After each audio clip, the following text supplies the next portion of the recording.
বন্ধুরা, অনেক তো হলো এই শীতে তেল মশলাদার এবং কচুরি, লুচি, পরোটা খাওয়া।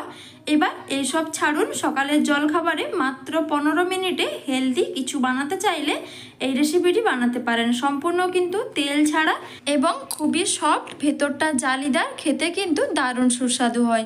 নারকেলের চাটনি কিংবা টমেটোর সস দুটোরই সাথে খেতে কিন্তু অসম্ভব মজাদার লাগে। আমি এখানে নারকেলের চাটনির রেসিপিও শেয়ার করেছি, আপনারা পুরো রেসিপিটা দেখতে থাকুন, আশা করি খুবই ভালো লাগবে।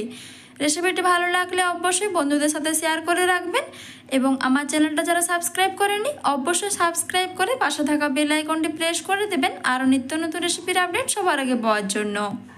চলুন তাহলে আর সময় নষ্ট না করে রেসিপিটি শুরু করা যাক। প্রথমে আমি নারকেলের চাটনিটা বানিয়ে নেব। তার জন্য মিক্সার জারে কিছুটা টুকরো টুকরো করে কেটে নেওয়া নারকেল নিয়ে নিয়েছি, আর দিয়ে দিচ্ছি আমি এখানে কিছুটা চিনেবাদাম। চিনেবাদামটা আগে থেকে ভেজে নেওয়া, আপনারা চাইলে ভেজে নেওয়া ছোলাও দিতে পারেন। এবার আমি দুটো কাঁচা লঙ্কা দিয়ে দিলাম, আর দিয়ে দিচ্ছি এক টুকরা আদা। লঙ্কাটা আপনারা এখানে ঝাল বুঝে ব্যবহার করবেন। আর দিয়ে দিলাম পরিমাণ মতো লবণ, 1 চামচ পরিমাণ দিয়ে দিলাম চিনি, আর দিয়ে দিচ্ছি পাতিলেবুর রস। এইটা ঝাল ঝাল টক টক মিষ্টি মিষ্টি, খেতে কিন্তু দারুণ লাগে। এবার আমি চাটনিটা আরও ফ্লেভারফুল এবং সুস্বাদু বানাতে এখানে কিছুটা ধনেপাতা অ্যাড করে দিয়েছি। এবারে কিছুটা পরিমাণ জল অ্যাড করে ঢাকনা বন্ধ করে আমি একটা ঘন পেস্ট বানিয়ে নেব। আপনারা চাইলে নারকেলের পরিমাণ অনুযায়ী জলটা কমিয়ে বাড়িয়ে নিতে পারেন। আমি কিন্তু এখানে পরে আরও সামান্য কিছুটা জল অ্যাড করেছিলাম। দেখুন বন্ধুরা, ঘনত্বটা কিন্তু একদম পারফেক্টভাবে হয়েছে। এইরকম ঘনত্বেরই কিন্তু বানিয়ে নিতে হবে। এবারে আমি মিক্সিং জার থেকে একটা বাটির মধ্যে ঢেলে নিচ্ছি। বন্ধুরা, এই নারকেলের চাটনিটা এতটাই দুর্দান্ত টেস্টি হয়, বাচ্চা থেকে বড় সবাই কিন্তু খেতে খুবই ভালোবাসে। এবার আমি তড়কা দেব চাটনির মধ্যে। কড়াইতে 2 টেবিল চামচ তেল দিয়ে, এবার তেলটা গরম হয়ে গেলে আমি এখানে 1 চামচ দিয়ে দিলাম কালো সর্ষে। এবারে দিয়ে দিচ্ছি খুবই সামান্য পরিমাণে বিউলির ডাল, সামান্য পরিমাণে দিয়ে দিলাম ছোলার ডাল, আর দিতে হবে 2টো শুকনো লঙ্কা এবং কারি পাতা। এবারে মিডিয়াম আঁচে সবগুলোকে একটু ফ্রাই করে নেব।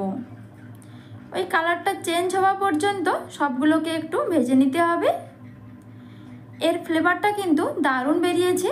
এবারে ভেজে নেওয়া হয়ে গেছে। এবার আমি বাটিতে থাকা নারকেলের চাটনির মধ্যে তড়কাটা দিয়ে দেব।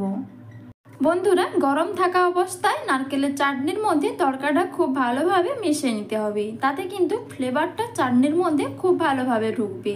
বন্ধুরা, দারুণ একটা ঘ্রাণ বেরিয়েছে চাটনির মধ্যে, একদম কিন্তু দোকানের চাটনিকে হার মানাবে এই নারকেলের চাটনি। আপনারা চাইলে এই চাটনি বেশি করে বানিয়ে ফ্রিজে কিন্তু 4 থেকে 5 দিন পর্যন্ত সংরক্ষণ করে খেতে পারবেন। এটি কিন্তু ইডলি, ধোসা যে কোনো কিছুর সাথে খেতে অসম্ভব মজাদার হয়। এবারে আমি চলে যাচ্ছি আসল রেসিপিতে। এখানে আমি একটা মিক্সিং জারে নিয়ে নিচ্ছি 1 বাটি পরিমাণ মটরশুঁটি, আর দিয়ে দিচ্ছি হালকা ঝালের জন্য 2টো কাঁচা লঙ্কা, 1 টুকরো পরিমাণ আদা দিয়ে দিলাম, আর দিয়ে দিচ্ছি কিছুটা পরিমাণ ধনেপাতা, সুন্দর ফ্লেভারফুল এবং টেস্টির জন্য। আপনারা চাইলে দিতে পারেন কিংবা নাও দিতে পারেন। এবারে অল্প পরিমাণে জল অ্যাড করে 1 চামচ দিয়ে দিলাম গোটা জিরে।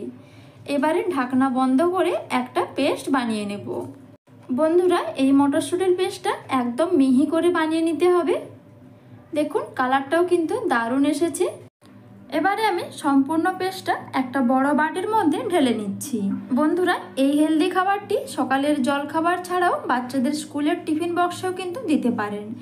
তাছাড়াও বাচ্চাদেরকে সবজি খাওয়ানো কিন্তু এখন খুবই কষ্টকর। এইভাবে যদি সবজি দিয়ে নতুন নতুন টিফিন বাচ্চাদের সামনে হাজির করেন, তাহলে কিন্তু বাচ্চারা খুশি মনে সেটা খেয়ে নেয় এবং বুঝতেই পারবে না যে এর মধ্যে কোনো রকম সবজি অ্যাড করা আছে।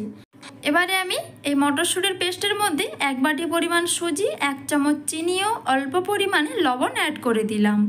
যেই বাটি মেপে আমি সুজি দিয়েছি সেই বাটি মেপে আমি আপনাদেরকে জলটা বুঝিয়ে দিচ্ছি, তাহলে আপনাদের বানাতে সুবিধে হবে। দেখুন, আমি এখানে মিক্সির জারটা ধুয়ে জলটা নিয়েছি, এখানে হাফ বাটি হয়েছে। আবারও আমি সাদা জল অ্যাড করে টোটাল আমি 1 বাটি পরিমাণ এখানে জল দিয়ে দিচ্ছি। এবারে খুব ভালোভাবে একটা চামচ দিয়ে সব কিছু মিশিয়ে নিচ্ছি। বন্ধুরা, এবার সুজিটা ফুলে যাওয়ার জন্য আমি এখানে 5 মিনিটের জন্য ঢাকনা দিয়ে রেস্টে রেখে দেব। 5 মিনিট পর ফিরে এসেছি। সুজিটা কিন্তু খুব সুন্দরভাবে এখন ফুলে গেছে।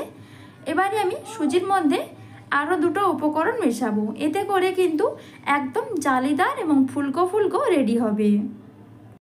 দিয়ে দিচ্ছি আমি এখানে হাফ চামচেরও কম বেকিং সোডা, আর দিয়ে দিলাম হাফ চামচ পরিমাণ বেকিং পাউডার, আর দিয়ে দিচ্ছি 1 চামচের মতো লেবুর রস। আপনারা চাইলে ভিনিগারও এখানে ব্যবহার করতে পারেন। এতে কিন্তু বেকিং সোডা এবং বেকিং পাউডার তাড়াতাড়ি কাজ করবে এবং খুব সুন্দরভাবে নরম তুলতুলে হবে। খুব ভালোভাবে এবার চামচটা দিয়ে মিশিয়ে নিতে হবে। মেশানোর কাজ হয়ে গেলে এগুলোকে আমি স্টিম করে নেব। তার জন্য আগে থেকে কড়াইতে জল গরম হতে বসিয়ে দিয়েছি। এবারে আমি একটা ছিদ্রওয়ালা থালার মধ্যে 3টে বাটি আগে থেকে তেল ব্রাশ করে নিয়েছি। এবারে আমি প্রত্যেকটা বাটির মধ্যে 1 হাতা করে ব্যাটার দিয়ে দেব। প্রত্যেকটা বাটিতে 1 হাতা করে ব্যাটার দেওয়ার পর এইভাবে চামচটা দিয়ে ওপরটা মসৃণ করে দিতে হবে। এতে কিন্তু দেখতে ভালো লাগবে আর অপড়া খপড়া থাকবে না। এবারে আমি ঢাকনা দিয়ে জাস্ট 10 মিনিটের মতন মিডিয়াম আঁচে স্টিম করে নেব। বন্ধুরা 10 মিনিট পর ফিরে এসেছি। দেখুন খুব সুন্দরভাবে কিন্তু এগুলো স্টিম হয়ে গেছে। এবার আমি একটা টুথপিক দিয়ে দেখে নেব ভেতরটা খুব ভালোভাবে স্টিম হয়েছে কিনা। টুথপিকে কিন্তু লাগেনি কিংবা হাতেও কিন্তু লেগে যায়নি। এগুলো আমার 10 মিনিটের মধ্যে খুব সুন্দর রেডি হয়ে গেছে। এবার আমি বাটিগুলো তুলে নিয়ে ঠান্ডা করে নেব।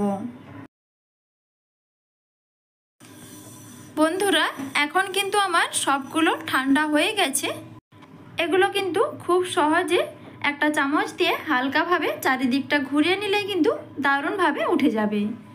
দেখুন বন্ধুরা দেখতে দুর্দান্ত লাগছে না? যেমনই জালিদার হয়েছে তেমনই কিন্তু একদম ভীষণই সফট হয়েছে। দেখতে কিন্তু খুবই সুন্দর লোভনীয় হয়েছে। সবগুলো আমি এবার বাটি থেকে তুলে নিচ্ছি একইভাবে। এবার আমি একটা প্লেটের মধ্যে বানিয়ে নেওয়া নারকেলের চাটনি ও অল্প পরিমাণে টমেটো সসের সাথে সার্ভ করে নিয়েছি। দেখুন বন্ধুরা চাটনিটির ঘনত্বও কিন্তু একদম পারফেক্টভাবে হয়েছে।